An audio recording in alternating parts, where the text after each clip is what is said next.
Mangingisda ka na? Yes, babalik din agad ako. Marahang hinalikan ni Damian ang kanyang buntis na asawa sa noo. Agara namang napapikit si Fatima nang maramdaman ang pagdampi ng malambot na labi ng lalaki sa kanyang noo. Magluluto ako ng pagkain para sa atin, para pag uwi mo, hindi ka na mapapagod. Marunong ka na ba? May halong pangaasar na wika ni Damian sa asawa. Alam kasi ng lalaki na hindi sanay si Fatima sa ganitong uri ng buhay. Nasanay ito sa marangya, ngunit hindi niya inaasahan na handa itong sumama sa kanya kung sino man siya. Huwag mo akong asarin dyan. Sisiguraduhin ko na perfect na ngayon ang niluto ko pagbalik mo. At huyo ka talaga sa akin, Pangilang beses mo na yung sinabi sa akin Pwes, ngayon, sisiguraduhin ko na ito na ang huling beses na sasabihin ko sa'yo. Tignan natin pagbalik ko. Minamaliit mo talaga ako, no? Hinila ni Damian ang bewang ng asawa nang mahimigan nito ang pagtatampo ni Fatima. Nang mayakap niya ang asawa, hanggang ngayon ay hindi pa rin siya makapaniwala na ang katulad niyang naging pulubi at inalukan ng one-night stand ni Fatima. Ngayon ay tuluyan niya nang naging asawa at tinanggap siya ng buong buo. Even if you don't cook, I can cook. Handa akong pagsilbihan ka, Fatima. Handa rin akong pagsilbihan ka, kaya hayaan mo ako magluto para sa'yo. Hindi naman kita pinipigilan Tinutokso mo naman ako Binibiro lang kita. O siya, kailangan ko nang umalis. Balik din agad ako. Okay, take care ha. Isang mabilis na halik sa labi ang ginawad ni Damian sa asawa bago tuluyang umalis. Hindi mawala-wala ang ngiti ni Fatima habang nakatanaw sa asawa. Nang tuluyan na itong mawala sa kanyang paningin, sinimulan niya na ang paglilinis sa simpleng kubo nila. Noong una, inaamin ni Fatima na naninibago siya dahil hindi siya sanay sa ganitong buhay. Ngunit sa huli ay unti-unti na siyang nasanay. Umabot ng ilang oras ang paglilinis ni Fatima. Maya-maya pa, naisipan niyang magluto para sa asawa. Sinimulan niya na ang panghihiwa ng mga ingredients. Napangiwi pa siya nang biglang mahiwa niya ang daliri niya. Hinugasan niya na lamang ang kanyang daliri na hindi naman masyadong malalim ang sugat, pero walang tigil sa pagdurugo. Pagkatapos, dahil kahoy lamang ang gamit, kumuha siya ng posporo para sindihan ang apoy. Pero lumipas pa ang ilang oras, na mamawis na ang buong katawan niya ay hindi pa rin umaapoy. I'm home. Wika ni Damian nang makauwi galing pangingisda. Dumiretso siya sa kusina para tignan ng asawa. Pinigilan ng lalaki ang matawa nang makita na hirap ang asawa. What are you doing? Are you blind? Siyempre gusto ko sanang magluto, pero siraulo yata tong kahoy. Ayaw umapoy. Paano aapoy yun kung sa kahoy mo tinuon ang posporo? Dapat kumuha ka muna ng papel, tapos sindihan mo yun bago ilapit sa kahoy para mas madali mong mapaapoy. Nakakainis naman. Naubos na ang posporo kakasindi ko tapos ganyan lang pala. O siya, ako nang bahala riyan. Manood ka na lang kung paano ko gagawin, okay? Para kapag matuto ka, ikaw nang magluluto para sa akin. Sige na nga. Nakasimangot na turan ni Fatima. Umalis siya sa kanyang pwesto at si Damian naman ang pumalit sa kanya roon. Hindi alintana ng lalaki ang pagod galing sa pangingisda at handang turuan ng asawa na walang kamuwang-muwang sa ganitong uri ng buhay. Manood ka lang dyan at matututo ka pa. Ganito kasi ang tamang paraan. Unti-unting pagsindihan ng papel at hayaan mo tong lumipat sa kahoy. Pulubi ka, diba? Bakit alam mo ang bagay na to? Siyempre, marami rin akong trabahong pinasukan. Kaya biyasa na ako sa iba't ibang uri ng trabaho. Gusto ko rin maging kagaya mo, ang baby natin. Napahawak si Fatima sa kanyang maumbok na tiyan. 1 buwan na lang at manganganak na ang babae. I don't want our child to be like me. Bakit naman? Ayoko maging katulad nila akong pulubi. Ayoko maranasan nila ang mga naranasan ko. Kaya hanggat maaari, handa akong gawin ang lahat para mabigyan lang kayo ng magandang buhay na mag-ina ko. Hindi man yun katulad ng mga nakasanayan mo. Pero sisiguraduhin ko na kaya ko kayong pakainin ng 3 beses sa isang araw. Mabibigay ko ang mga kakailanganin nyo. Hindi naman ganun ang ibig kong sabihin. At saka, kaya lang naman naging pulubi ikaw dahil nasobrahan ka sa pagiging mapagbigay. Akalain mo ba namang ipinamigay mo sa mga charity ang lahat ng pera mo? Alam mo ba kung ano ang gusto kong mamana sa'yo ng anak natin? Iyong pagiging mapagbigay, masipag, at matatag mo sa kabila ng lahat ng hirap na pinagdaanan mo, Damian. Hindi kita minahal dahil sa pera o sa kung ano ang kaya mong ibigay. Minahal kita dahil sa puso mo. Gusto kong matutunan ng anak natin na hindi pera ang sukatan ng tagumpay, kundi kung paano tayo nagiging mabuting tao sa ibang tao. Alam ko marami akong pagkukulang sa'yo. Hindi ko kayang ibigay lahat ng bagay na gusto mo. Tanging mga kailangan mo lang ang kaya kong ibigay. Hindi ako magsasawang magpasalamat sa'yo araw-araw dahil sa pagtitiwala at pagmamahal na binigay mo sa akin. Kaya kahit mahirap, kahit pagod, gagawin ko ang lahat para hindi kita mabigo. Para sa'yo, para sa anak natin. Damian, ang kailangan lang namin ay ikaw. Nandito ka. Buo ang pamilya natin. Yun lang ang mahalaga. Mahalaga kayo sa akin, ng baby natin. Pero kailangan mo ring tandaan na hindi tayo mapapakain ng pagmamahal lang, Fatima. Kaya kailangan ko ring dagdagan ng pagsusumikap at effort para hindi lang pagmamahal lang kaya kong ibigay sa'yo. Nangako ko sa mga magulang mo na ibibigay ko ang lahat ng mga kakailanganin mo. Hay nako, ewan ko sa'yo. Mag-asawa na nga tayo pero para pa rin kitang guro o pastor kung magsalita. Halos araw-araw palagi akong may natututunan sa'yo. Ba't di ka nalang mag-teacher? Ayaw mo nun. May personal teacher ka. May asawa ka na. May guru ka ba? Ang swerte ko naman sa'yo. Mas maswerte ako sa'yo. Para walang away, parehas tayong maswerte sa isa't isa. Kailan pa kita inaaway? Ikaw lang naman ang palaging umaaway sa akin kahit wala akong ginagawa. Mahal mo naman eh. Kaya nga tinitiis ko lang eh. Ah, ganon. Ang ibig sabihin pala nito ay, tinitiis mo lang ako? Dahil babuntis ako kaya ganon? Sige, pwede mo naman akong iwan eh. Kung di kaya ibalik mo ako sa mami at daddy ko. Hindi naman mabiro tong asawa kong buntis. Siyempre mahal kita. Hindi kita pinapanindigan dahil lang buntis ka. At saka, sayang ang pagkikipaglaban ko sa'yo sa mga magulang mo kung sasayangin at ibabalik kita roon. Nagkunwaring musungit si Fatima. Ngunit, nang hindi na makayanan, ay unti-unting sumilay ang ngiti sa kanyang labi.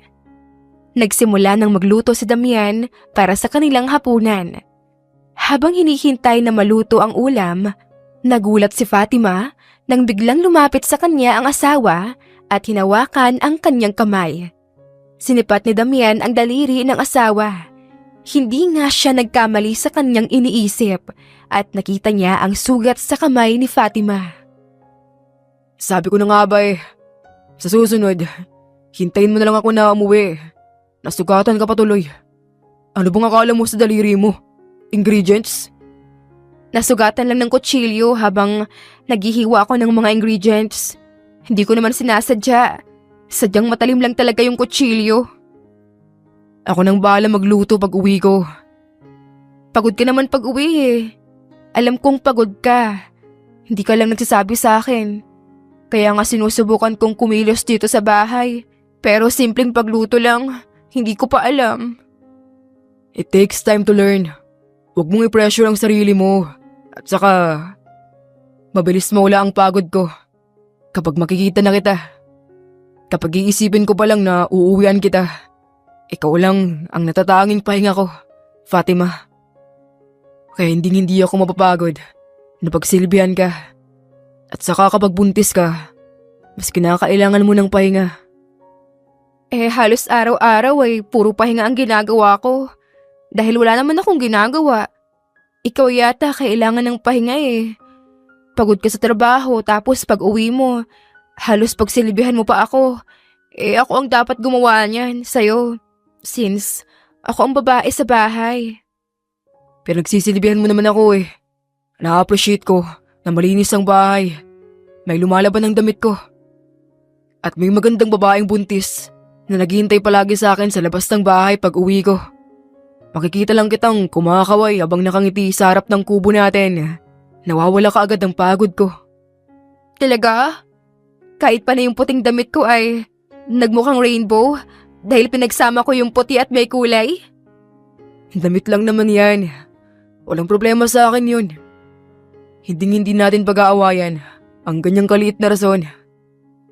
Mas magmumukha akong walang silbi kapag lumabas na itong baby. Walang silbi? Fatima, ano ka ba? Mas lalo kang magiging mahalaga sa buhay natin kapag lumabas na si baby.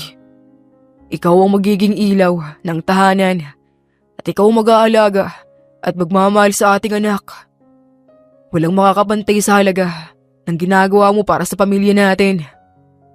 Pero Damian, paano kung hindi ko kayanin? Paano kung maging magulo ako sa lahat ng bagay? Baka lalo lang kitang pahirapan. Hindi ka mag-isa, Fatima. Kasama mo ako sa lahat ng laban. Kapag napagod ka, narito ako para saluhin ka. Hindi mo kailangan maging perpekto. Ang mahalaga, ginagawa natin to ng magkasama para sa pamilya natin. Damian, ang swerte ko talaga sa'yo. Hindi ko alam kung paano ako magkakaroon ng lakas kung wala ka.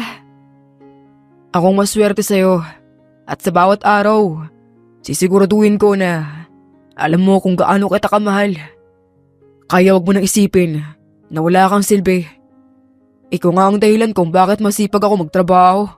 Ikaw ang buhay ko, Fatima. Ano ba yan? Ang drama natin? Yung niluluto mo baka masunog na. Drama man o hindi, totoo yan. Ngayon, maupo ka na. At ihanda ko na ang mga kain natin. Kailangan ni Bibi ang nanay niya na masigla at malakas. Napairap na lamang si Fatima kay Damian at sinunod ang utos nito. Umupo siya sa silya na gawa sa kahoy habang naghihintay sa kanyang asawa na pagsilbihan siya. Nang matapos ilapag ni Damian ang mga pagkain sa hapag, siya na ang nagsandok sa buntis na asawa. Pagkatapos, hindi inaasahan ni Fatima ang paglapit ni Damian at kinuha ang kamay niya. Kinuha ng lalaki ang band-aid mula sa kanyang bulsa at nilagay iyon sa daliri ng asawa. Napangiti naman si Fatima dahil doon. Kumain na tayo. Sige, ako na ang magsasandok ng pagkain para sa'yo. Napatango naman si Damian. Hinayaan niya ang kanyang buntis na asawa sa ginagawa. Nakatingin lamang siya kay Fatima habang sinasandukan siya nito. Tapos na. Kumain na tayo. Nakalimutan mong magdasal. Kailangan nating magkaroon ng oras sa may kapal. Kahit pasasalamat man lang sa kanya. Oo nga pala. Nakalimutan ko. Bigla kasi ako nakaramdam ng pagkatakam dahil sa amoy ng luto mo. Nagsimula ng magdasal ang dalawa. Sa kanilang mag-asawa, si Fatima ang mabilis makalimot na magdasal. Pero hindi naman nakaligtaan ni Damian na punain ang kanyang asawa. Matapos kumain ang dalawa, kahit na anong pilit ni Fatima na siya na ang maghuhugas ng mga pinagkainan nila, hindi siya hinayaan ni Damian. Kaya sa huli ay siya na lang ang nagligpit sa hapag. Hindi na siya inawat pa ng asawa at hinayaan lamang siya nito. Half-bat lang muna ako. Paalam ni Fatima sa asawa nang makarating sila sa kwarto. Sige. Susunod din ako pagkatapos mo. Tatapusin ko lang tong pagtutubi ng mga damit. Pasensya ka na. Nakalimutan kong tubiin yan kanina. Naaliw kasi ako kakalinis ng bahay. Walang problema sa akin yun. Pagtutubi lang naman to. Maliit na bagay. At saka, na-appreciate ko ang paglilinis mo ng bahay natin. Talaga? Pwede mo namang hayaan lang muna riyan ang mga damit. Ako na ang bahalang magtupi niyan mamaya. O hindi kaya ay bukas. Ako na rito. At saka, magbabanyo ka pa, di ba? Tamang-tama. Pagbalik mo, tapos na ako rito. Hindi na lamang nagpumilit pa si Fatima na patigilin ang asawa sa pagtutupi ng damit dahil alam niya na ayaw din naman itong magpapigil. Nagpaalam na lamang ang babae na magbanyo para mag-half bath. Pagkalabas ng banyo, pagkatapos mag-half bath, tumiretso siya sa kwarto. Nadatnan niya ang mga damit sa kama na maayos at malinis ang pagkakatupi. Wala si Damian sa kanilang kwarto. Kaya naisip niyang ilagay muna ang mga damit sa cabinet bago lumabas para hanapin ang asawa. Sa paglabas ni Fatima, isang malamig na simoy ng hangin ang biglang yumakap sa kanya. Nahagilap ng mga mata niya si Damian na hawak-hawak ang cellphone at may tinatawagan. Nangunot ang noo niya dahil nakaraan niya pa napapansin na halos gabi-gabi ay may kausap ang asawa sa kanyang cellphone. Don't tell her where I am. Pagbabanta ni Damian sa kanyang kausap sa cellphone. Sinong kausap mo? Biglang binaba ng lalaki ang kanyang cellphone nang marinig ang boses ng asawa. Wala lang yun. Mga kakilala ko lang sa charity na ipinagbigyan ko ng pera. Nagpapasalamat lang sa akin. Ganun ba? Tapos ka na bang tumawag? Pumasok na tayo. Malamig dito sa labas. Kaagad namang tumango si Damian at lumapit sa asawa. Hinawakan nito ang bewang at iginiya sa loob ng simpleng bahay nila. Nang makapasok na sila sa kwarto, inalalayan ng lalaki si Fatima na mahiga sa kama. Magbabanyo lang ako. Babalik ako rito. Sige, pero baka mauna ako makatulog ah. Inaantok na kasi ako. It's okay. Kailangan yung magpahinga ni baby. Babalik din ako agad. Sleep tight. Isang marahang halik sa noo ang ginawad ni Damian bago siya lumabas ng kwarto at dumiretso sa banyo. Samantala, nakapikit na si Fatima habang unti-unting hinihila ng antok. Pero agad siyang napadilat nang biglang tumunog ang cellphone ng asawa. Ayaw na sana niyang pansinin iyon dahil tinatamad siyang tumayo para kunin ang cellphone. Pero ilang beses itong nagring. Pagod na tumayo si Fatima at sinagot ang tawag.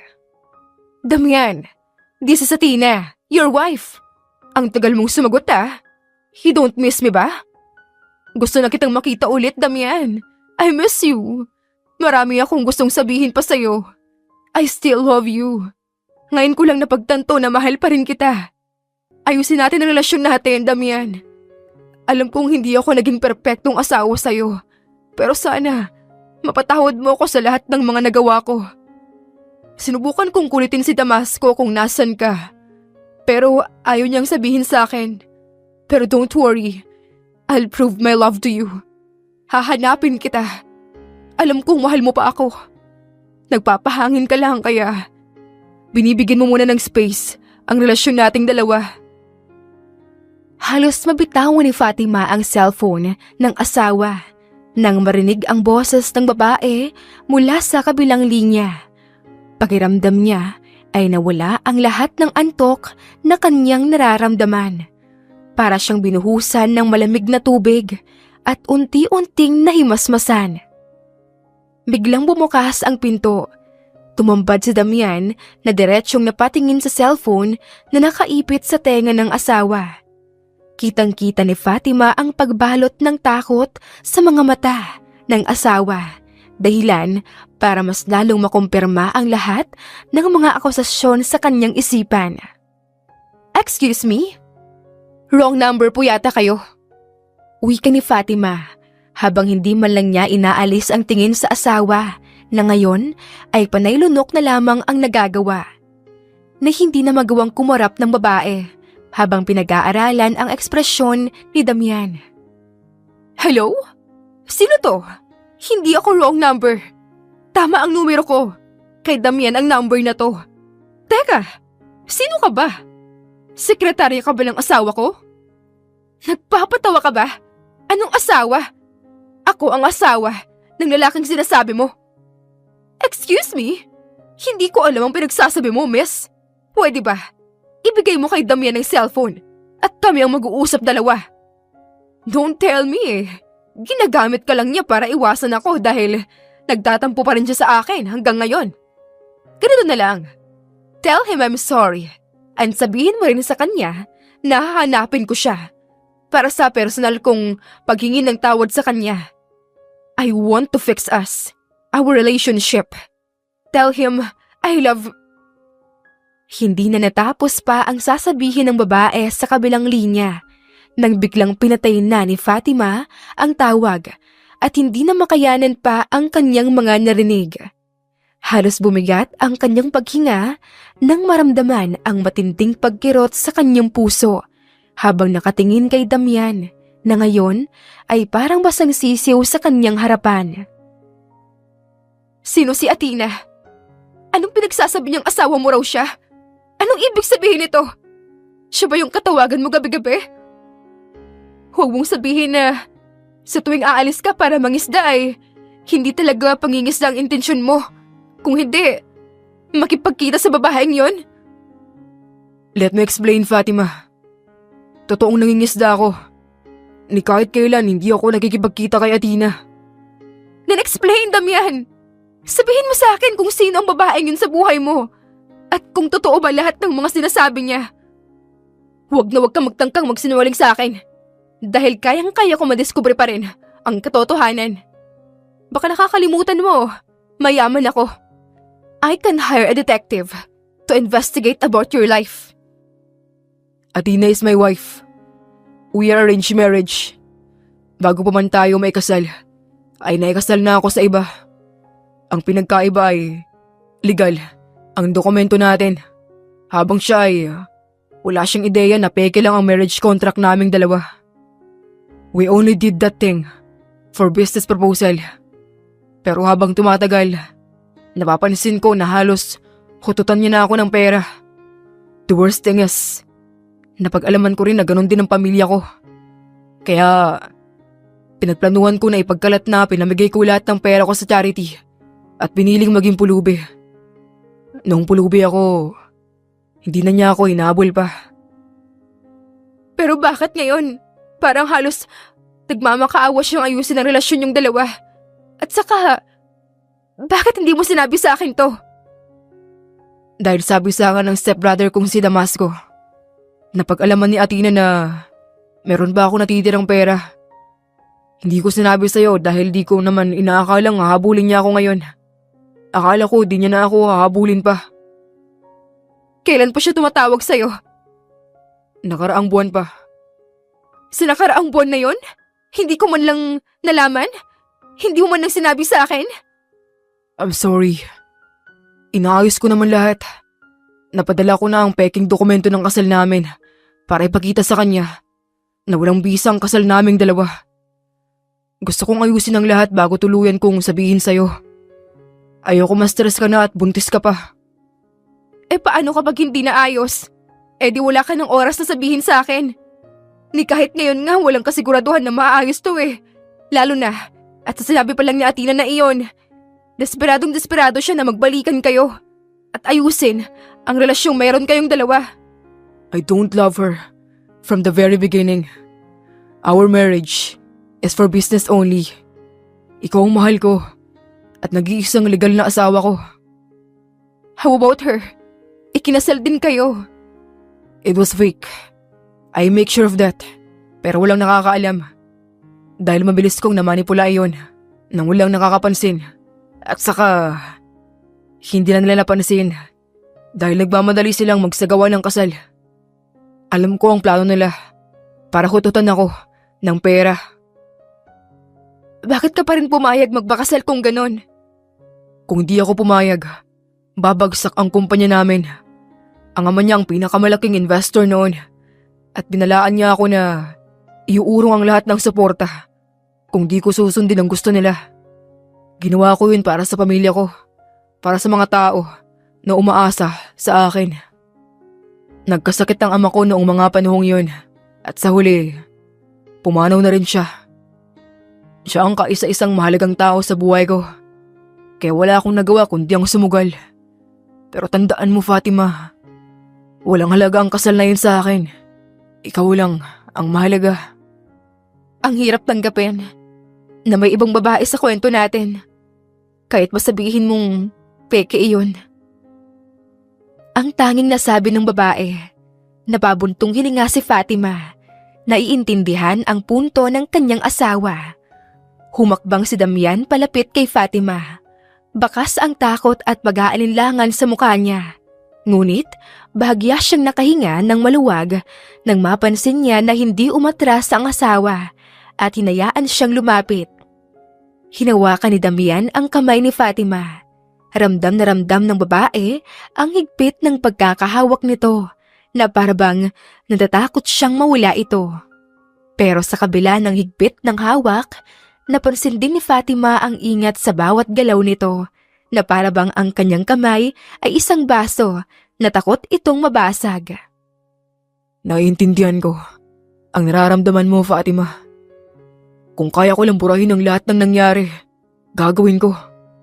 Pero ngayon, mahalaga sa akin na protektahan ka at ang magiging anak natin. Hindi ko hahayaan na guluhin ni Athena ang buhay natin.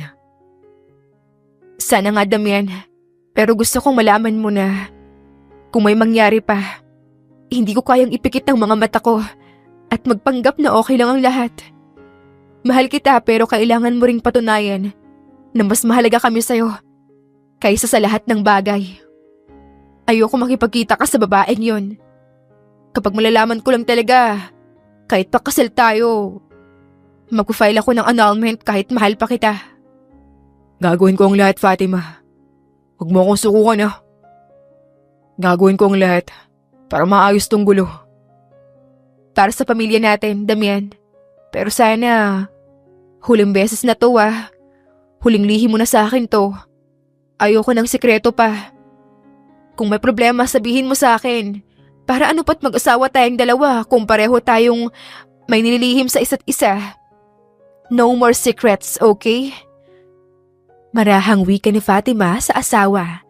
Napatango naman si Damian at masuyong hinalikan sa noo si Fatima. Sasabihin ko na lahat-lahat sa'yo. Salamat naman kung ganon.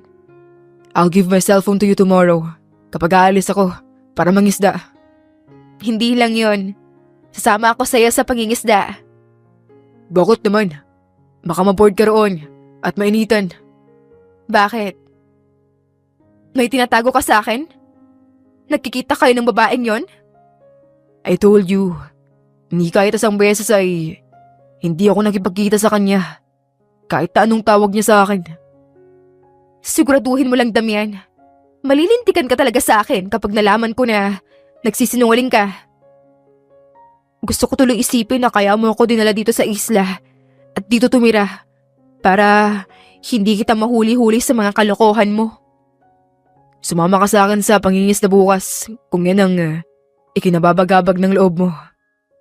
I'll prove to you that I'm not hiding anything anymore. And I'm telling you the truth. Kahit pa tanungin mo ang mga kasamahan mo sa pangingisda. Teka, di ba sabi mo sa akin, kaya kayo nahabol ngayon ng babae na yon dahil akala niya, ibinigay mo lahat sa charity yung pera mo. Bakit? May natira ka pa bang pera? Yeah, I have. But I didn't tell you dahil sorpresa ko sana sa inyong dalawa iyon ng magiging anak natin.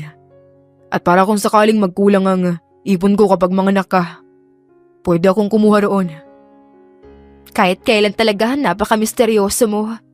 Kahit pa ngayon na mag-asawa na tayo, nagugulat pa rin ako. Akalain mo? Akala ko noon pulubi ka. Tapos nagalok pa ako ng one night stand sa'yo.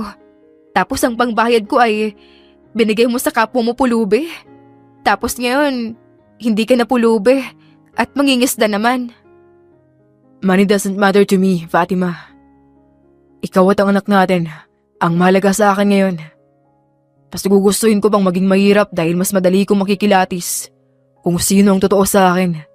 At ngayon, hindi na mahalaga sa akin ang opinyon ng ibang tao. Kung tatanggapin mo nila ako o hindi, mayaman man ako o hindi, ang importante sa akin ay ikaw. Ikaw na maarte pero tinanggap ako kung ano man ang estado ko sa buhay. Hindi rin ako magsasawang magpasalamat sa'yo. Without you, I would not realize that money is just nothing. Naging mahalaga lang ito dahil kailangan ng tao. Pero minsan, hindi nila napagtanto iyon dahil nabubulag sila sa pera. Mas inuuna nila ang yaman kaysa sa tunay na kaligayahan. Pero ikaw, Fatima, hindi ka kailanman nagpadala sa ganun. Isa ka sa mga tao na nagpaalala sa akin kung ano talaga ang mahalaga sa buhay. Kaya naman, gagawin ko ang lahat para protektahan ka at ang pamilya natin. Damian, sana nga. Kahit na anong hirap o pagsubok ang dumating sa atin, hindi tayo susuko. Dahil ang yaman nawawala. Pero ang pagmamahalan, kung totoo, mananatili. Pangako, Fatima. Hindi ako susuko sa atin dahil kayo ang kayamanan ko. Ikaw at ang anak natin. Sa kabila ng mga revelasyon, naging payapa pa rin ang tulog ng mag-asawa dahil sa magaan nilang pag-uusap. Pareho nilang pinangako sa isa't isa na walang makakabuwag sa pagmamahalan nila. Kinaumagahan, nagising si Fatima na wala na ang asawa sa kanyang tabi. Nahagilap ng kanyang paningin ang cellphone ng lalaki. Panay tunog iyon. At kahit hindi pa tignan ni Fatima kung sino ang tumatawag, ay may kutob na siya kung sino iyon. Tinatamad na pinulot niya ang cellphone at sinagot ang tawag ng babae na nagngangalang Athena. You can't do this to me, Damian. Hindi mo ako pwedeng taguan. Please tell me where you are. Pupuntahan kita. Mag-uusap tayo. Pasensya na sa ginawa ko sa'yo noon, okay? Yung pagtataboy ko sa'yo dahil inaakala kong wala ka ng pera. Pinagsisisihan ko na yon. Nabigla lang ako. Natakot lang. I want the best future for us. Actually, nakaplano na nga ang lahat sa utak ko. Nagulat lang talaga ako. Kaya ako nagawa sa'yo iyon. Kaya ngayon, pinagsisisihan ko na nga, di ba? Kaya gusto kong ayusin yung relasyon natin. I'm sorry, but my husband is not here. Wala kayong aayusin na relasyon dahil may asawa na siya at ako yun. At salamat sa pagtataboy mo sa kanya dahil nakilala ko siya. I am very thankful for what you did. Huwag mo nang guluhin si Damian. Kung ginagawa mo to dahil alam mo na may natitira pa siyang pera, itigil mo ng kahibangan mong yan. Hindi isang laruan ang asawa ko na kapag naiisip niyong mapapakinabangan siya, ay halos hindi niyo siya mabitaw-bitawan. Pero kapag malaman niyong walang-wala na siya, ay saka niyo siya iiwan na parang isang basura. Bitch! What are you talking about? I'm his wife! At bakit ang dami mong komento? Wala kang pakialam sa relasyon namin ni Damian. Stupid! Bingi ka ba? You better check your marriage contract to see if he is really your husband. Dahil baka katulad mo lang ang kontrata ng kasal nyo. Parehong peke at basura. How dare you? Sino ka para sabihin sa akin yan? I am Fatima, the real and legal husband of Damian. Napalingon ang babae sa pinto nang biglang pumasok ang asawa na bagong ligo lamang. Kaagad nagtama ang paningin nila na hindi nag-abala si Damian para tignan kung sino ang kanyang kausap sa cellphone niya. Lumapit siya sa asawa at pinulupot ang kamay sa bewang nito. Nagluto na ako ng almusal natin. Kumain ka na. Aalis pa tayo mamaya. Sasama ka sa akin, di ba? Oh, babae mo. Tumatawag. Ang aga-aga. Ang ingay ng cellphone mo. Parang bunganga lang ng Athena na yan. Padabog na inabot ni Fatima ang cellphone sa asawa. Imbis na sagutin iyon ni Damian, ay pinatay niya ang tawag. Napatili ang babae nang bigla siyang binuhat ng asawa at dinala sa banyo. Kumuha si Damian ng toothbrush at nilagyan iyon ng toothpaste para linisin ang ngipin ng asawa. Napasimangot naman si Fatima. Pero sa huli, napangiti na rin. Nang matapos, dumiretso sila sa maliit na hapag nila para kumain. Nasanay na ang babae. Nasa pag-upo niya, asawa niya na ang magsasandok sa kanya kapag almusal. Kaya naman, hindi maiwasan ni Fatima na mas lalong mahulog sa kanyang asawa. Magsuot ka ng sombrero mamaya. Medyo matirik kasi ang araw. Pero susubukan nating pumalaot kapag di na masyadong masakit sa balat ang araw. Sensitive pa naman yung katawan mo sa init, kaya natatakot akong dalhin ka sa tuwing mangingisda ako. Matakot ka man, sasama ako. Gusto ko ring maranasan mamingwit. Okay din, if that's what you want. Pero secure muna namin na hindi masyadong mainit talaga para hindi sumakit ang balat mo. Napatango na lamang si Fatima. Pagkatapos kumain, nagpaalam ang babae na maligo muna. Paglabas ng banyo, pagkatapos maligo, nadatnan niya ang asawa na nakahanda na ang mga gamit para sa kanilang pangingisda mamaya. Sa kuryosidad, binuksan ni Fatima ang bag at tinignan ang laman nito. Nang makita ang laman, otomatikong gumuhit ang ngiti sa kanyang labi. Nilagay ko ng towel dyan kung sakaling pawisan ka. Tubig kung sakaling mauhaw ka. Baon na pagkain naman kung sakaling makaramdam ka ng gutom.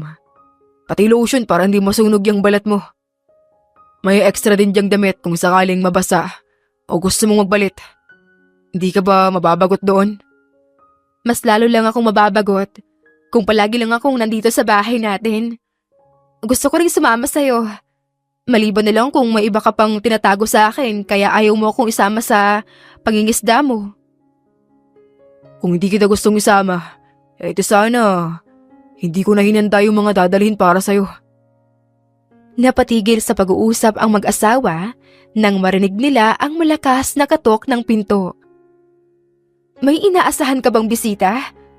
Mga kasamahan mo sa pangingisda? Baka mga kasama mo na yan. Siguro nga. Pero wala rin naman na silang ibinilin sa akin. Halika, tignan natin. Ang lakas ng katok. Hindi ba sumasakit ang kamay nun kakakatok? Natawa na lamang si Damian kay Fatima. Habang naglalakad, hinuli ng lalaki ang kamay ng asawa at ipinagsaklob ang palad nila habang naglalakad. Ang lalaki na ang bumukas ng pinto habang hindi pa rin inaalis ang pagkakahawak sa palad ng asawa. Pagbukas, isang babae ang tumambad sa kanilang harapan. Sa postura pa lang nito, halata na ang kaartehan nito. Kung saan-saan kita hinahanap, nandito ka lang pala. Unti-unting napagtanto ni Fatima kung sino ang babaeng kumatok sa kanilang pinto. Walang iba kundi si Athena. Napabaling ang atensyon sa kanya ng babae. Napababa ang tingin ni Athena sa kanyang matambok na tiyan at bahagyang ngumiwi nang mapagtanto na buntis ito. And who is this girl? Ito ba ang pinagpalit mo sa akin? Hindi mo sinabi sa akin na gusto mo lang palang magkaroon ng anak? Kaya ko namang ibigay sa'yo yon.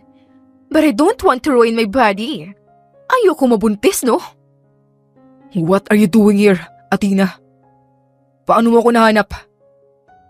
Sinabi sa akin ng stepbrother mo kung nasaan ka. Nandito ka lang pala. Kung saan-saan pa kita hinahanap. I miss you, Damian. Humakbang si Athena palapit sa lalaki. Nang biglang humarang si Fatima habang nakataas ang kilay. Alam niyang maganda ang babae na nasa harapan niya. Pero natitiyak niya na mas higit na mas maganda siya rito. Naramdaman ni Fatima ang paghawak ng asawa sa kanyang bewang. It's okay, love. Di ko hayaan na mahawakan niya ako. Don't stress yourself. Bulong ni Damian sa asawa. Nag-aalala siya para dito. Ayaw niyang ma-stress ang asawa, lalo na at buntis pa naman ito. Sino ka para harangan ako? I want to talk to my husband. Confirm. Bingi ka nga talaga. Sinabi ko na sa'yo na i-check mo ang marriage certificate niyo ng asawa ko. Umalis ka na rito. Ayaw namin ng gulo. Hindi ka talaga aalis Akmang lalapit na sana si Athena para sugurin si Fatima, bagamat alam niyang buntis ito. Pero mabilis pa sa 4:00 na hinarang ni Damian ang kanyang katawan at itinago sa likod ng asawa. Hurt my wife, Athena. At baka makakalimutan ko na babae ka. Hindi mo magugustuhan ang gagawin ko sa'yo. Kahit ibla lang ng buhok ni Fatima, ang mahawakan mo, Athena. Alam ko ang rason kung bakit ka pumunta rito. Alam ko ang rason kung bakit ka pumunta rito. Hindi para ayusin ang lahat, kundi para guluhin ako. Dahil alam mo na may natitira pa akong pera. Tinanggap ko ang pagtaboy mo sa akin noon, kaya tanggapin mo rin ang desisyon ko na hindi na ako babalik sa'yo. Nagpakasal tayo dahil sa negosyo. Hindi pa sapat ang mas lalong paglago ng negosyo nyo? At balak po bang kunin ang natitirang meron ako? Hindi na mahalaga ang pera sa akin ngayon. Narealize ko na mas mahalaga ka kaysa sa anuman na kayamanan, Damian. Kaya bumalik ka na sa akin. Paano babalik ang asawa ko sa'yo? Ako ang inuuwian nito at ang anak namin. Singit ni Fatima sabay irap. Nagulat ang mag-asawa nang biglang lumuhod si Athena sa harapan ni Damian. Pinagsisisihan ko ng lahat, Damian. Please, come back to me. Kung maaari, magpakasal ulit tayo. Hindi sa dahil sa negosyo na, kundi dahil mahal natin ang isa't isa. Pasensya na, Athena. Hindi pa uli ang lahat para humanap ng iba na alam mong kayang suklian ang nararamdaman mo. Kasal na ako kay Fatima at magkakaroon na kami ng anak. Inis na napatayo si Athena. Galit na tumingin siya sa mag-asawa. Pwes, kung matigas ang ulo nyo, maghanap kayo ng magaling na attorney. Dahil sisiguraduhin ko na hindi kayo magiging masaya na dalawa. Kakasuhan ko kayo ng adultery na dalawa. Total, sapat namang ebidensya yung pagbubuntis ng babaeng yan. Tignan natin kung hindi ka babagsak sa akin, Damian. Huling wika ni Athena bago padabog na dinalikuran ang mag-asawa. Nag-aalalang napalingon si Damian sa asawa na hindi niya inisip ang pagbabanta ni Athena sa kanya kung hindi ang kaligayan lamang ni Fatima. Are you okay? Nawalan ako ng gana na sumama sa'yo, mangisda. Ganun ba? Sige, dito na rin muna ako. Sasamahan kita rito. Kumusta ang pakiramdam mo? May masakit ba sa'yo? Sumasakit ang ulo ko. Leche kasi ulit, Athena na yon. Kuhang-kuha niyang inis ko. Hindi ka ba natatakot sa banta niya? Kakasuhan daw tayo ng adultery. Don't mind her. Halika. Humiga ka muna sa kama. Hihilutin natin yung ulo mo para bumuti ang pakiramdam mo. Hindi na hinintay pa ni Damian na sumagot ng asawa at bigla niya itong binuhat ng naka-bridal style. Nang makarating sa kwarto, dahan-dahan niyang nilapag si Fatima sa kama. Kagad siyang umupo at isinalin ang ulo ng asawa sa kanyang paa para mahilot itong mabuti. Napapikit naman si Fatima sa kanyang ginagawa. Dahil epekto sa pagbubuntis, mabilis na dinalaw ang babae ng antok. Hanggang sa hindi na malaya ni Fatima na nakatulog na pala siya habang hinihilot ng asawa. Nagising ang babae nang biglang tumunog ang cellphone ni Damian. Pagdilat ng mga mata niya, wala na ang asawa sa kwarto. Halos tumalon ang puso niya nang mabasa sa screen ang pangalan ng kanyang ama. Dad, how are you? How's mom? Okay naman kami rito, iha, anak. We miss you. 1 buwan na lang at manganganak ka na. Dito na lang muna kayo sa syudad manirahan.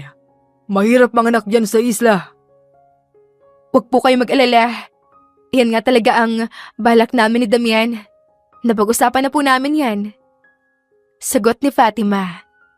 Naging matagal ang pag-uusap nila ng kanyang mga magulang hanggang sa magpaalam na siya sa mga ito na ibababa na ang tawag. Naisipan ng babae na lumabas para hanapin ng asawa. Nadatnan niya si Damian na nasa likod ng bahay.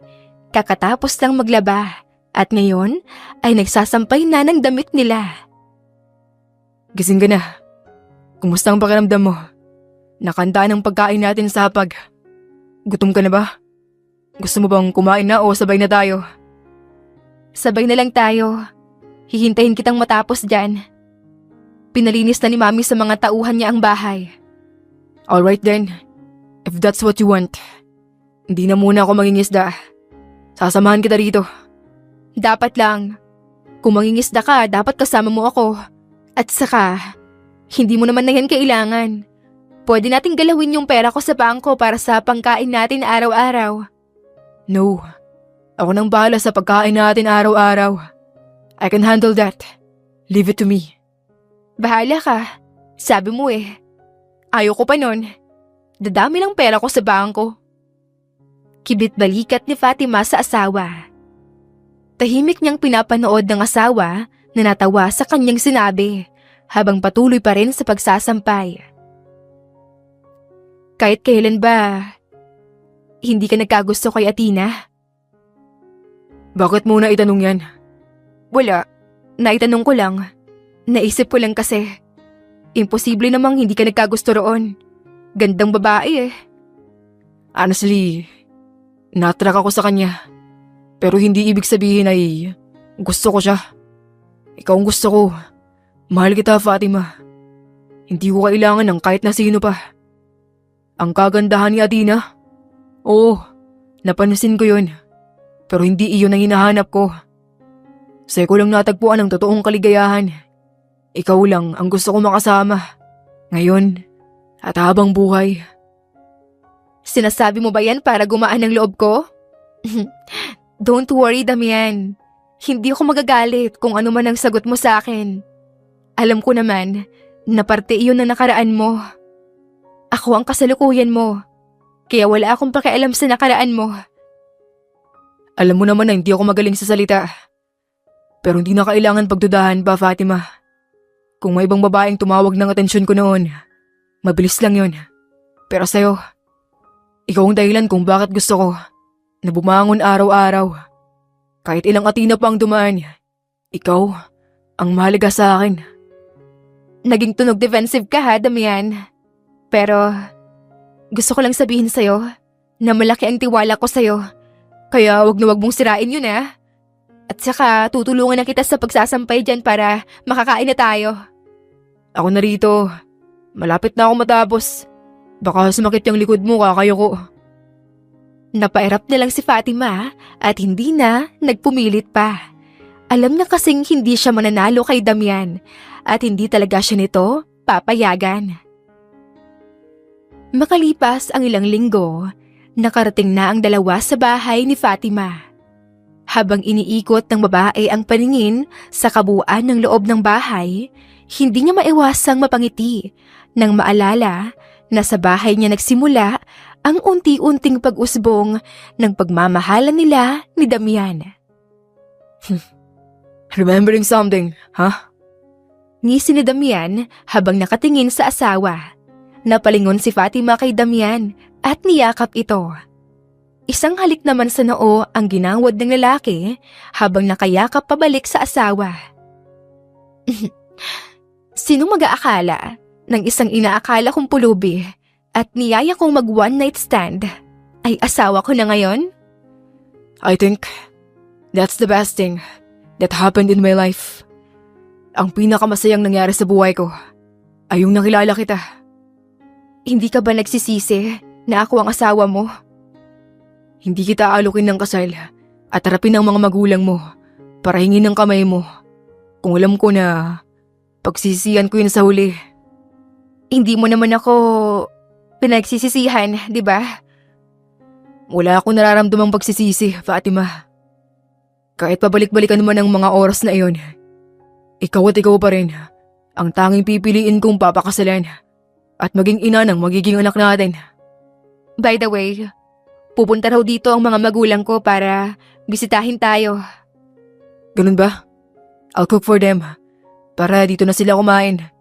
Pero bago yun, ililigpit ko muna tong mga gamit natin sa kwarto. Tulungan na kita. Why don't you rest instead? Alam kong pagod ka sa biyahe. Ano ba? Puro tulog lang yung ginagawa ko buong biyahe nating dalawa, Damian. Napaka-OA mo. Panoorin mo na lang akong magligpit. Tulungan na nga kita. Simula sa pag-impake at pagbubuhat ng mga kagamitan, ikaw nang gumagawa.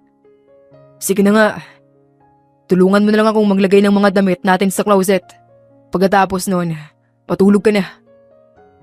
Napadaing si Fatima sa asawa. Halos parang hindi nito pinagtatrabaho ito. Alam niyang pagod din ito, pero niwala siyang marinig na reklamo mula dito. Kahit pa sa biyahe, alam niyang hindi nakatulog si Damian. Sa pagdilat kasi ng mga mata niya, ay palaging nahuhuli niya na nakatingin lamang si Damian sa kanya, na para bang buong biyahe siyang tinititigan. Sa pinagkasunduan nilang dalawa, si Fatima nga ang naglagay ng mga damit sa closet nila, habang si Damian naman ay binubuhat lahat ng mga gamit nila sa kwarto nito. Pagkatapos, sabay silang bumaba papunta sa kusina. Nanonood lamang ang babae, habang eksperto na nagluluto ang asawa, na hindi kasi siya nito pinapayagan na tumulong dito. Nang matapos magluto, sakto namang narinig nila ang doorbell mula sa pinto. Sabay na pumunta ang dalawa, habang magkahawak ang kamay. Pagkabukas ng pinto, bumungad ang mga magulang ni Fatima na malawak ang ngiti. Oh my gosh, anak! Ang laki na ng tiyan mo at mukhang tumaba ka. Hindi na ako makapaghintay na makita ang apo ko. Ako rin, Mami. Hindi na rin ako makapaghintay na masilayan ng anak ko. Humalik si Fatima sa pisingin ng kanyang mga magulang. Napatingin ang babae sa kanyang daddy na pinapasadahan siya ng tingin na para bang inoobserbahan kung may galos ba ito sa kanyang mukha o sa katawan. Napangiti naman si Fatima sa akto ng kanyang ama, lalo na nangumiti ang kanyang daddy. Thank you for taking care of my daughter, Iho. Thank you for being a good husband to her. Thank you so much, Dad. Katulad po ng pangako ko sa inyo, hanggang ngayon, tinutupad ko pa rin yon. I really love your daughter so much, Dad. Hey nako, Dad. Alam mo bang parang ikaw rin yan? Halos ayaw akong pagtrabahuin sa bahay. Parang nakikita ko tuloy si Mami at ikaw. Katulad ni Mami, ayaw mo rin siya magtrabaho. Aba, dapat lang. Kahit napaka-OA na nitong si Daddy mo. Mukhang sila talaga ng asawa ko ang mag-ama. Parehas na OA kasi. Nagtawanan ang lahat hanggang sa magkayayaan sila na kumain. Habang nasa hapag, naging magaan ang pag-uusap nilang lahat. Hanggang sa matapos kumain, hindi pa rin umuwi ang mga magulang ni Fatima. Kumusta naman ang isla kasamang asawa mo? Okay ka lang ba roon? Alam mo ba, nag-alala ako sa'yo. Alam kong hindi pa naman sanay ikaw sa ganoong buhay dahil masanay ka sa syudad. Wika ng ina ni Fatima habang nasa loob sila ng kwarto. Kasalukuyang sinusuklay ng ginang ang buhok ng anak. Si Damian kasi ay tinawag ng ama ng babae at parang may seryosong pag-uusapan ang dalawa. Ang sarap manirahan doon, Mommy. Ang payapa. Lalo na at kasama ko si Damian. Ganoon talaga kapag kasama mo ang taong mahal mo. Minsan hindi ang lugar ang nagbibigay sa'yo ng kapayapaan. Kung hindi, ang taong mahal mo. Damian never hurt me, Mom. He always take care of me. Kagaya ng kung paano rin mag-alaga si Daddy sa'yo. Alam mo ba kung bakit ka pinilit namin ni Damian na magpakasal sa isang businessman noon? Hindi lang dahil gusto ka naming bigyan ng magandang kinabukasan. Dahil umaasa kami na magiging tulad din namin ng daddy mo ang magiging relasyon mo sa ikakasal sa'yo. Nagsimula ang love story namin ng daddy mo nung in-arrange marriage kaming dalawa. Pero ngayon, napagtanto ko na hindi lahat ng bagay ay magiging katulad din namin ng sitwasyon. Iba ang binigay sa'yo ng may kapal. At bilang ina, ipinagpapasalamat ko na tama ang dumating sa buhay mo. Maraming tinuro sa akin si Damian. At salamat, Mom. Kung di yun nangyari, at di nyo siguro ko pre-pressure noon na magpakasal, hindi ko makikilala ang inaakala kong pulubing mamahalin ko pala habang buhay. Speaking of pulubi, for God's sake, anak, habang nasa work ang daddy mo, binanggit nila ang pangalan ng asawa mo. At alam mo ba, mas mayaman pa sa atin ang asawa mo. Meron pa siyang ari-arian sa ibang bansa na umaabot ng 7 digits ang kita kada buwan. Hindi ko alam kung bakit mas pinili niyang ilihim iyon at mas ginustong maging simple ang buhay. Napaawang ang labi ni Fatima sa gulat.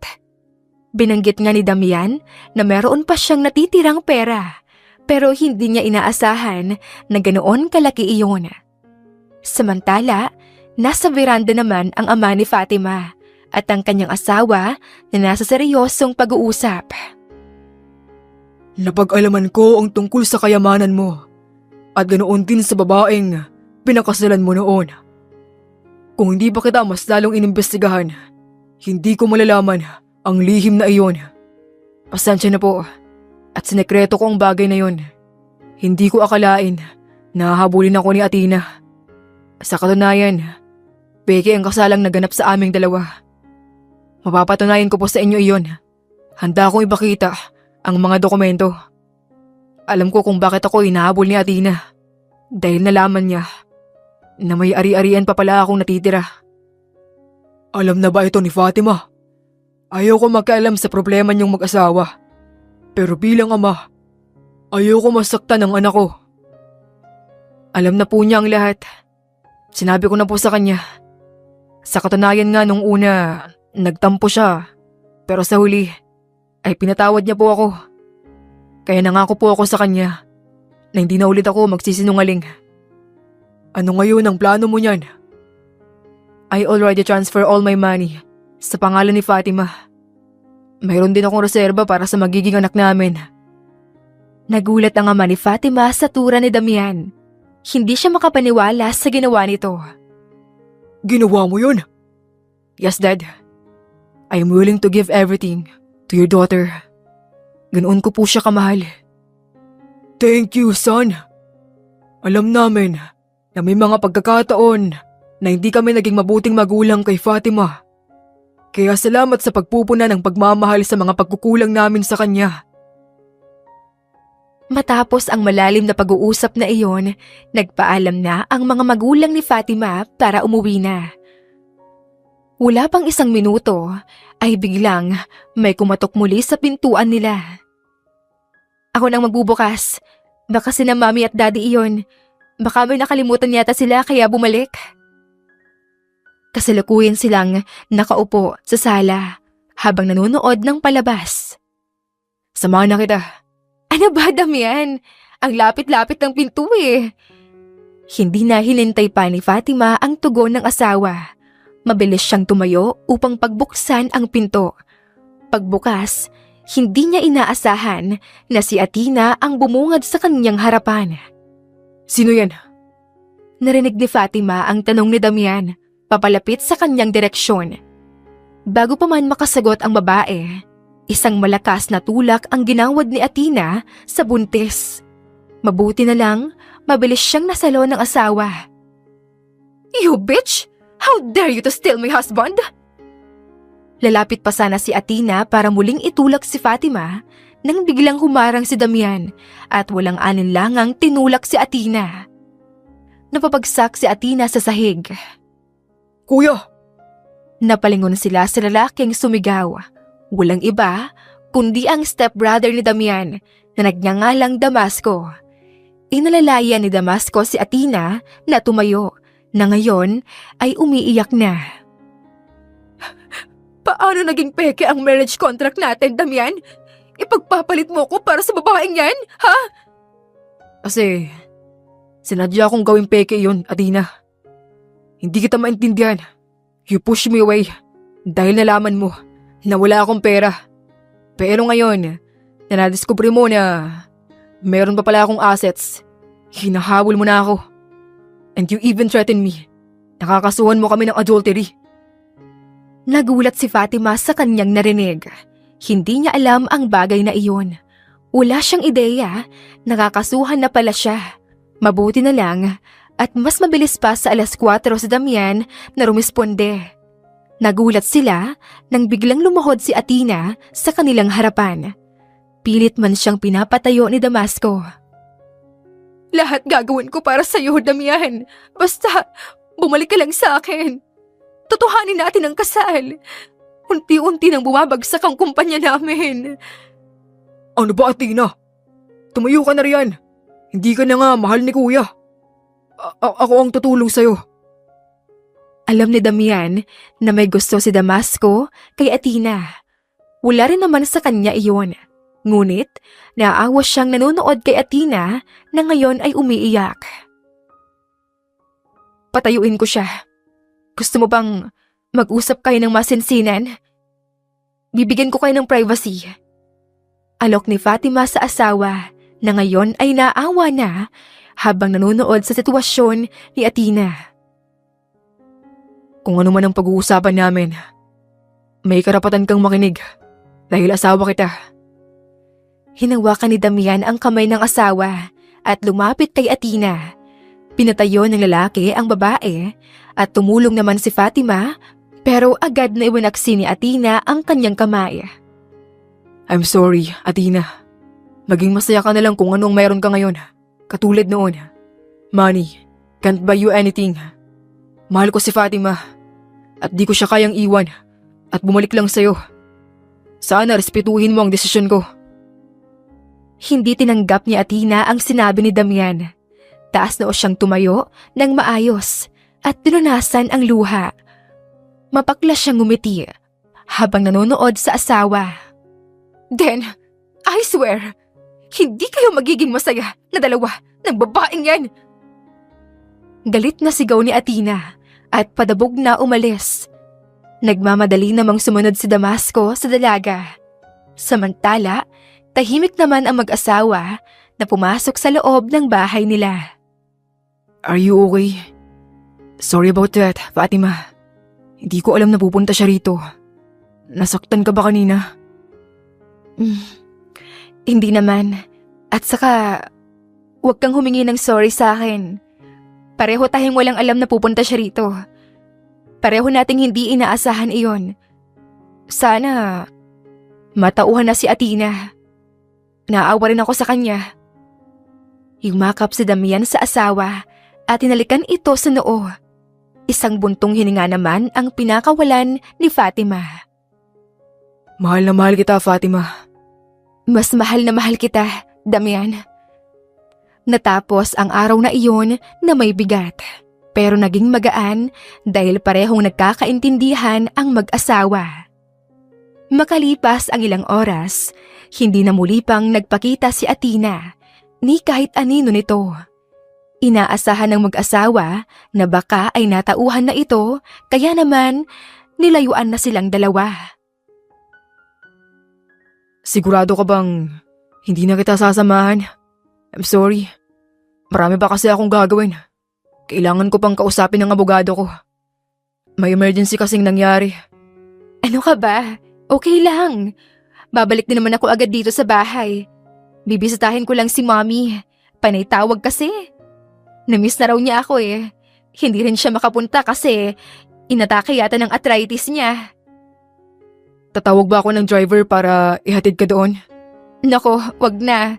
Taxi na lang ako. Isang mabilis na patak ng halik ang ginawad ni Fatima sa asawa bago nagpaalam.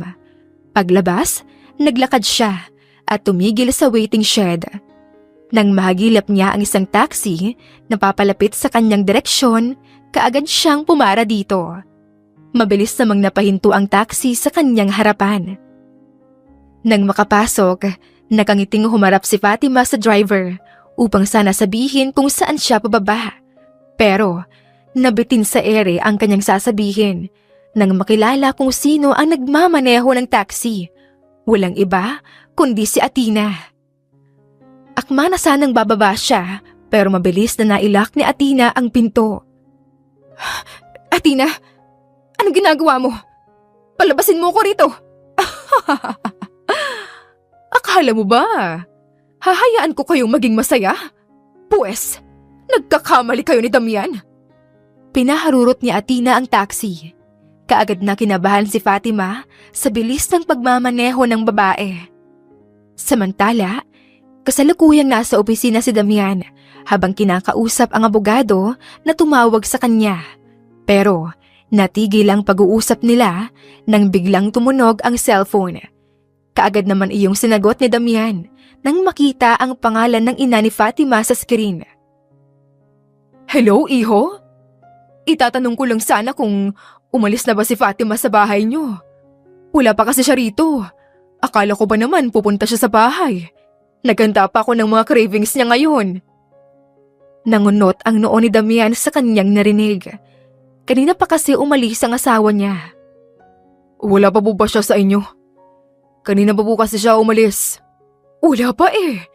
Nag-aalala na ako sa batang iyon. Baka nanganak yun sa gitna ng kalsada. Kanina ko pa siya tinatawagan pero walang sumasagot. Ring lang nang ring yung cellphone niya. Don't worry, ma'am. Try ko po siyang tawagan ngayon. Hahanapin ko na rin po siya. Kaagad na binaba ni Damian ang tawag. Pagkatapos, tinawagan si Fatima. Pero panay lang ang ring nun, hindi man lang iyon sinagot. Napatigil si Damian nang tumawag ang stepbrother niyang si Damasco. 1 bilyon, kapalit, ng mag-ina mo. Bungad ni Damasco nang sagutin ni Damian ang tawag. Narinig niya ang ingay mula sa background ng kausap sa cellphone. What the hell are you talking about? Nasa amin si Fatima. Kaya kung gusto mo pang makita ng buhay ang mag-ina mo, ay bigyan mo kami ng 1 bilyon. Total, mayaman ka naman. Alam kong kaya mong tumbasan yon. Kung hindi mo maibibigay ang hinihingi ko, hindi ko magdadalawang isip na paputukan ng baril ang bungo ng asawa mo, Damian. Don't you dare to hurt her, Athena. Hindi ko siya sasaktan kung gagawin mo lang ang bagay na hinihingi ko. Mabilis na binaba ni Athena ang tawag. Samantala, naggagalaiting na patingin si Fatima sa 2 taong nasa harapan niya. Wala siyang magawa dahil nakatali ito. Galit ang kanyang mga mata habang nanonood kina Damasco at Athena na kasalukuyang naghahalikan pa sa kanyang harapan. Meron pang mga tauhan ang mga ito na palakad-lakad sa loob. Pero ang 3 lalaki ay pamilyar sa kanya na parang nakita na niya ito noon pa. Nakakainis yung asawa mo, pero tama siya. Kayamanan, ari-arian, at pera lang ang kailangan ko sa kanya. Kaya gusto ko magkabalikan kami. Tapos, peke lang pala ang kasal na yon. Buti na lang itong kasintahan kong si Damasco ay pumayag na itago muna ang relasyon naming dalawa para gamitin ko muna yung kuya niya. Paano niya nagagawa to kay Damian? Wala naman siyang ginagawa sa inyo ah. Hindi na nakasagot pa si Athena nang biglang tumunog ang cellphone. Akala mo ba naman ang bilis gumalaw ng asawa mo? Talagang gagawin talagang lahat para sa'yo. Tignan mo oh, nakatanggap agad ako ng mensahe na handa na ang pera. Basta, huwag kitang sasaktan. Oh, ang sweet naman ng asawa mo. Sabihin mo kung nasaan ang address natin para maibigay niya na ang pera. Magpakasal na agad tayo. Nakangiting wika ni Damasco kay Athena. Napahagikgik naman ang babae at isinunod ang utos nito. Habang nakaupo si Fatima sa silya at nakatali, napangiwi siya nang maramdaman ang biglang pananakit ng kanyang tiyan. Pero pilit niyang hindi pinapansin iyon. Nang matanggap ni Damian ang address, mabilis na pumunta siya roon kung saan naroon ang asawa. Kunin mo na ang tali at patayuin mo na siya. Nasa labas na si Damian, naghihintay sa atin. Napangisi si Damasco sa narinig at excited na kinalas ang tali sa buntis na si Fatima.